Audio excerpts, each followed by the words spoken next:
இளஞ்செழியனின் மகன் யார்? கரிகால வல்லவன் கரிகாலன். ராஜசூய யாகத்தை நடத்தியவர் யார்னா பெருநற்கிள்ளி. மாங்குளத்தில் கண்டறியப்பட்ட தமிழ் பிராமி கல்வெட்டுகள் யாரை குறிப்பிடப்படுகிறதுனா பாண்டியன் நெடுஞ்செழியன். முத்துக்குளிப்புக்கு புகழ்பெற்ற நாடு எது? பாண்டிய நாடு. ஆய் என்னும் சொல் பெறப்பட்டது. ஆயர் என்னும் தமிழ் சொல். ஆணிரை மெய்ப்போரை ஆயர் அப்படின்னு அப்போ அழைச்சிருக்கிறாங்க.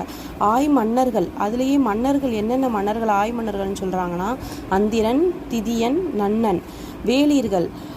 வேளிர்கள் யார் அப்படின்னா கடையேழு வள்ளல்களான பாரி, காரி, ஓரி, போகன், ஆய், அதியமான், நல்லி.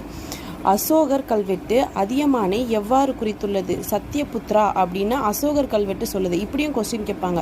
சத்தியபுத்திரன்னு அசோகர் கல்வெட்டு யாரை சொல்லுது அப்படின்னு கேட்பாங்க. அதியமான் அப்படின்னு நம்ம போடணும். அரசவை எவ்வாறெல்லாம் அழைக்கப்பட்டது அப்படின்னா நாலவை மன்றம் அப்படின்னு அழைக்கப்பட்டது. அரசவைக்கு வேறு பெயர்கள்னு கேட்டாலும் நாலவை மன்றம்னு சொல்லலாம். நாலவைன்னு எதை அழைக்கிறாங்கன்னு கேட்டாலும் அரசவைன்னு நம்ம சொல்லலாம்.